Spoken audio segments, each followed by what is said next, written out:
What happened? Final test. Can he survive 1 hour in this room? Let's find out. On a rainy night, Mike Enslin gets out of his car and rushes to a motel, all soaked. He seems to be in a hurry. Mike is an author of cheesy horror tour guide books. He travels from city to city, staying at supposedly haunted places, and then writes a summary of them for his book. In this instance, he meets the motel owner and inquires about the most haunted room. Initially, the latter hesitates, but then he assigns him a key to room 14. Mike takes it and immediately checks into his room. By the looks on his face, it is evident that he doesn't believe in the supernatural. For the first few minutes, Mike uses his equipment to detect anything unusual in the room. However, when he doesn't find anything, he gets bored and falls asleep. The next morning, he wakes up early and leaves. He then goes to a bookstore for his book signing event. A few people are in attendance, and Mike talks about paranormal activities. He presents his view of not believing in ghostly activities and all the stuff being just fantasies. As he signs the books for his readers, a young girl comes to him with a very old book of his. It is revealed that Mike used to write emotional stories before he became a paranormal writer.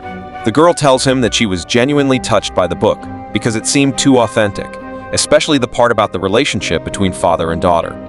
She then asks if that really happened. Mike says no, but his expression suggests otherwise. After the book event, Mike heads back to his home in Los Angeles. He immediately goes to the beach to enjoy surfing. As he is riding the waves, a helicopter passes above him with a banner.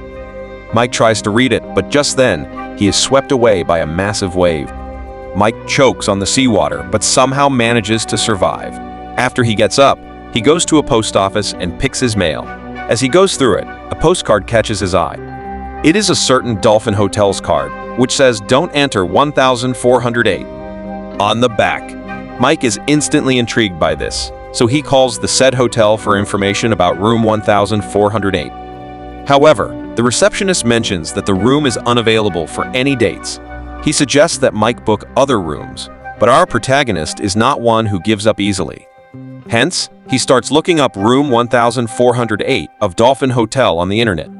Shockingly, Mike learns that some people committed the unthinkable in that room, so it has been closed for years. In the next scene, Mike calls his publisher Sam to ask about the hotel, and the latter mentions that there's a law that allows him to file a lawsuit if they don't give the room that is vacant. Next, Mike arrives in New York and takes a cab to the Dolphin Hotel. He inspects the place meticulously but notices nothing creepy about it. After a while, a woman at the reception enters his details. When Mike says that he wants to book room 1408, the woman gets shocked and immediately sends him to the manager, Gerald's office. At his office, Gerald asks Mike how long he wants to stay in that room. The latter replies he wants to stay overnight, but Gerald reveals that no one has lasted there for more than an hour. He also brings up the fact that 56 people have died in that room so far. After this, Gerald gives Mike his diary with all the information about the deaths, saying he cannot stay in that room. However, our stubborn protagonist is not willing to give up on the room so easily. He sees it as the perfect opportunity to make good content for his new book. Mike keeps insisting that he won't leave until he gets what he wants, and in the end, Gerald hesitantly hands him the key to room 1408. The two then take an elevator to the 14th floor. Soon, the elevator dings, and they part ways. Mike walks through the hallway, reading the diary given by Gerald. At first, everything seems normal as he sees a maid passing by. However, something seems eerily unsettling. Mike continues to 14-8 and unlocks the room. He turns on the lights and shuts the door. He then takes out a tape recorder and starts recording his voice as he walks around the room. Mike describes the place in detail, saying it is much more boring than he had expected. But right then, he is startled by a song that begins playing on the radio. When Mike turns around, he sees 2 chocolates placed on his pillow and eats one of them. He hears some noises and suspects that somebody is in the room. After turning off the music, Mike gets excited, thinking he has finally found something to write about. But he still doesn't realize that something is off with the place. Mike believes that the hotel staff are simply trying to scare him away. Soon, the room starts heating automatically. He tries lowering the thermostat down, but it keeps getting hotter. When the condition becomes unbearable, Mike calls the hotel operator, asking for a mechanic to fix the issue. After he hangs up, he checks the room with UV lights and eerily finds bloodstains all over. Soon, a mechanic knocks on the door, and Mike excitedly greets him. However, the man refuses to enter the room, saying he fears for his life. Instead, he guides Mike on how to repair the thermostat. The latter follows the instructions and manages to bring the temperature down. But when he turns around to thank the mechanic, there is no one. All of a sudden, the radio turns on again, and a song starts playing loudly. The clock on the radio automatically sets for a timer of 60 minutes. A high-pitched tingling sound also starts playing, and Mike loses his hearing for a while. He frantically looks out of the window, and although there is a lot of traffic, he can't hear anything other than the tingling voice. Just then, the window closes on itself, crushing his hand. Mike screams in pain as he goes to the bathroom to clean his wound. But the faucet's water changes to boiling immediately and burns his hands. Back in the room, Mike is putting on a bandage on his hand when the song we've only just begun starts playing. Enraged, he disconnects the radio from the outlet, but the timer is still running. At this point, Mike finally realizes that he is in trouble, so he gathers all his stuff and tries getting out of the room. But to his bad luck, the key breaks in half. The doorknob also falls off. Scared, Mike tries kicking the door open, but to no avail. He then rushes to the window crying for help and spots a man in the adjacent building. Mike screams to grab his attention, but soon realizes that it is his own reflection. Just then, a creepy figure approaches his mirrored version with a knife and kills him. When Mike turns around, he sees the same entity behind him too. He drops to the floor and closes his eyes, waiting for his demise. But when he regains his senses, the entity is nowhere to be seen. This worries Mike, and now he is convinced that he is hallucinating. As he searches for answers, he suddenly remembers that the hotel manager had given him booze before coming to the room. He suspects that it was drugged, and that's why he's been seeing things. He also thinks that the chocolate he ate earlier was laced with something. Suddenly, the TV in the room starts showing a video of Mike and his family. He's playing with his ex-wife, Lily, and their daughter, Katie. Mike gets emotional as he walks towards the TV. He tries to feel his daughter's face on the screen, but the TV abruptly shuts down. Mike then starts hearing a baby cry next door. He assumes there must be a woman with the baby, and he bangs the wall requesting for help. Unfortunately, this only aggravates the situation as the voice of the baby crying gets louder, deafening Mike. In a state of panic, he throws a chair to the wall, finally making the sound go away. But then, something creepy happens. Mike notices blood dripping from the cracked wall, almost as if he hit an actual person. In the next scene, Mike inspects the floor plan and learns that there are several rooms next to his. Since the door is jammed, he decides to climb out of the window and call for help. Mike slowly steps out and walks on the ledge of the building. However, as he reaches a bit far, he hauntingly learns that the hotel doesn't contain any other rooms except 1408. Panicked, he changes direction and starts heading back to his room.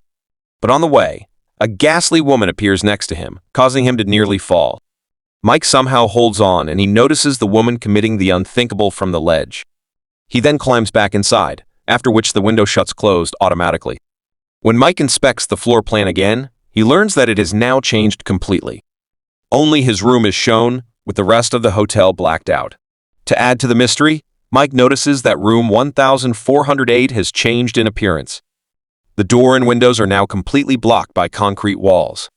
Mike cannot believe that this is happening to him, so he listens to his earlier recording to check his sanity. To his horror, the recording also says that the room is haunted. Confused and not knowing what to do, Mike looks through his bag and finds a laptop. He connects to a wireless network and calls Lily through a video chat. He nervously tells her that he is trapped in a weird place and asks her to call the cops to Dolphin Hotel room 1408. But as he is giving her more information, the sprinklers suddenly activate and spray water all over the room. This unfortunately destroys the laptop, as well as all the other electronics in the room. After Mike turns off the sprinklers, the room starts freezing, and it gets extremely cold there. He tries burning different stuff in the room to keep himself warm. Sometime later, as Mike is on the verge of death, he gets a call on his laptop, which has miraculously repaired itself. Lily is on the other end, and she mentions that the cops are at the hotel room 1408. However, she reveals that the room is empty. Just then, the laptop glitches and a supernatural Mike begins speaking to his ex-wife through his call. He asks Lily to come to room 1408, presumably to trap her. The real Mike tries his best to stop his ex-wife from coming, but his voice cannot be heard. Suddenly, everything starts to rumble. All items in the room break, the wall cracks, and there's debris all around. It starts raining. Mike hits a painting of a ship, and water begins pouring inside the room. Mike is now drowning, fighting for his life. But after a bit of struggling, he sees a light above him and swims towards it. As he reaches the surface, he shockingly finds himself on the beach from earlier. A helicopter soon passes by, and this time he is able to read the banner.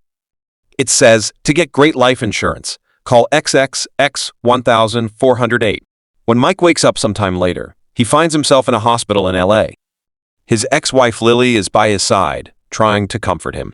Mike wastes no time and explains about the incidents at Dolphin Hotel 1408. However, Lily says that she hasn't heard of that hotel. Some days later, Mike starts living a normal life with Lily.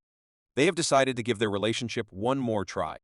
One night during dinner, Mike seems composed, but he suddenly sees a waitress who looks exactly like the ghost from room 1408. Mike is startled, but when he looks at her again, he realizes that he was just hallucinating. To keep himself distracted, Mike starts writing about his experience of room 1408.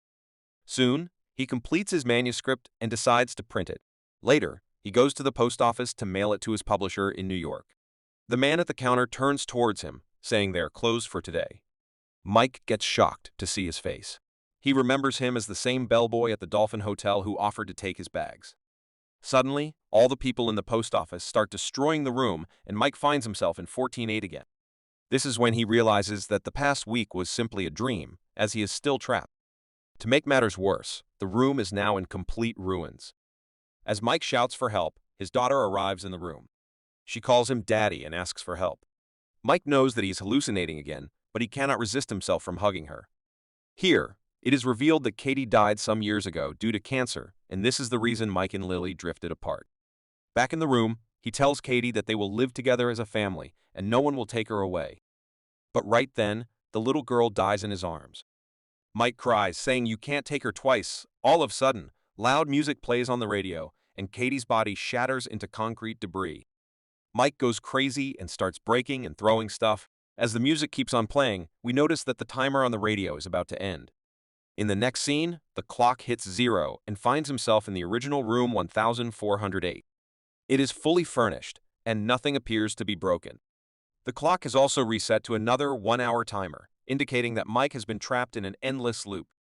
Suddenly, the telephone rings, and Mike immediately picks it up. He asks, "Why don't you kill me?" To which the operator replies that he can choose to relive that hour again and again, or end his life. At the same time, Mike notices the grave of himself and his daughter, Katie. He realizes that the room is forcing him to commit the unthinkable, just like all the previous occupants. Meanwhile, the operator on the phone asks if he is ready to check out or not. Mike hesitates for a while and says no in response. The operator mentions that his wife will be there soon and hangs up. Hearing this, Mike panics and decides to end it all. He sees a bottle of bourbon given by the manager, which is now full. Acting quickly, he makes a Molotov out of it, lights it on fire, and then throws it against the wall. Before long, the fire alarm goes off, and everyone in the hotel panics.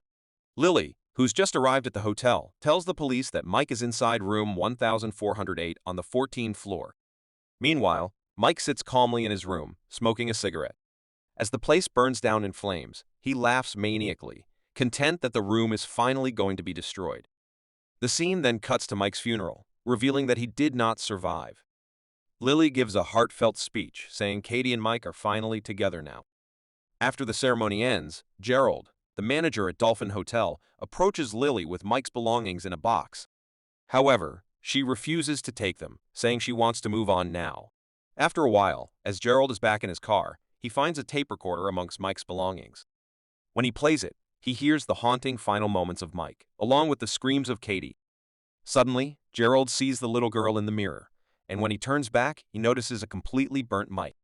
Terrified, Gerald places the tape recorder back in the box and drives off. In the final scene, we see the spirit of Mike still trapped in room 1408. As he wanders around, he hears Katie calling him Daddy from nearby.